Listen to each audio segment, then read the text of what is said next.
Playing without their starting quarterback, the DeKalb football team leaned heavily on running back Caiden Hinkle, who responded with a career-high 39 carries and 245 yards rushing in the 28-21 win over Angola, earning Hinkle SummitCitySports Player of the Week.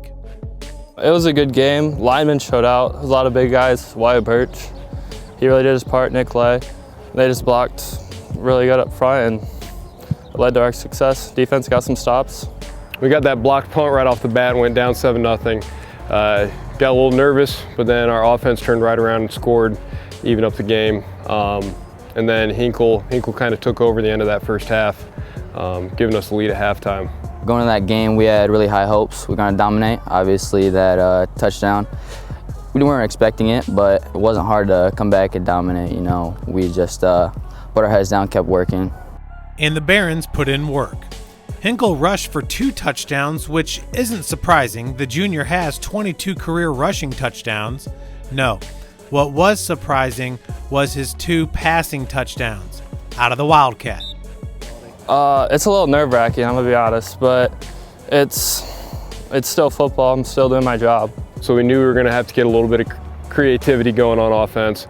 So we lined them up in the Wildcat quite a bit, especially in that first half. So those passes, they look like passes in the stat book, but those were jets that he's tossing forward. But giving the ball to Xavier Bell, who had an awesome game as well, receiving, catching those jets and making something out of it. So yeah, he ended up running for close to 250 yards, and then I think it was like another 70 yards passing off of those jets, and 2 of those broke for touchdowns. So ran for 2 touchdowns, threw for 2 touchdowns. Not a bad day. Speedy sophomore Xavier Bell was the recipient of the 2 touchdown tosses off the jet sweep. The first went for 50 yards to tie the game at 7. The second was from 5 yards out, tying the game at 14. Going into that week, we ran that all week, and we thought it hit big. I didn't expect it to hit that big, to be honest, but we thought it hit big. And first play, I just put it out there and he took it. Yeah, we just put that in that week, you know, with the adjustments, and we were able to adapt to it quick. And going through that play, you know, I grabbed the ball and I saw who I ran through, and everybody just blocked perfectly. You know, it was amazing blocking. I give all the credit to them, and you know, I just kept running. Well, he's one of the hardest workers in the weight room in the off season. He really gets after it. He's really strong for a sophomore. He's got great speed. He's got good vision. He's just a really good football player. He's one of those guys who returns kicks and punts for us. Once he has the ball in his hand, you know good things are going to happen.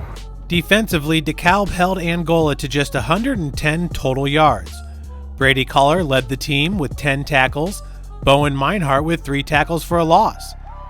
Bell had 4 tackles and an interception, earning him the Man of Steel jersey for this week's practice.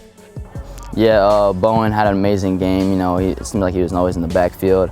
Our linebackers always able to come downhill, get into coverage, whatever we needed them to do. It was just a really good game defensively, and I think that's what helped us win that game 100%. I feel like we're stopping the run pretty well right now.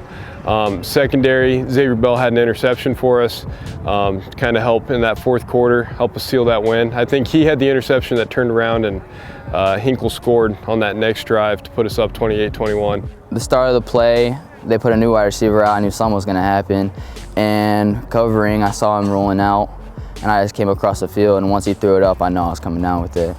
There's just a lot of really good leadership. Gabe Gillespie at middle linebacker for us is a really good communicator, puts us in the right spots. Him and I have really started jiving as I'm calling the defense. He understands what it is that we're trying to get into and what we're trying to do, and he's really good at adjusting. Up next for the Barons in the second round of Sectional 19 is the Bishop Dwenger Saints. This will be the first meeting between the 2 teams since the Saints won 54-0 in 2009. Yeah, Saints are pretty big up front offensively. Defensively, they're a little younger on that side of the ball, but they still fly downhill. So defensively, we know we got to stop the run. We got to force them to pass. But then even when they pass, I got number 5 and number 86, who are big receiving threats for them too. So especially this time of year, looks like rain may be in the forecast Friday night. You never know weather-wise what you're going to get. So we got to be able to stop the run first, cover in the back end, And offensively, we've got to establish the run early. We got to establish run often. We got to have a big game from our guys up front. If we keep their playmakers contained and stuff, and we dominate them up front, we'll get the win Friday. You know, coming in from the SAC, obviously they have to be a decent team, but we are very confident. And going through film, running through plays, we are confident that we can dominate in this game. We just got to keep the effort up, you know, and just keep working. Good block, Story.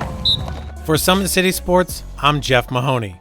Masters Heating and Cooling presents today's Football Player of the Week. Make Masters your only call for all your heating and cooling needs, because Masters gets there faster. Call 866-824-HEAT or log on to mastersheatcool.com when you need them.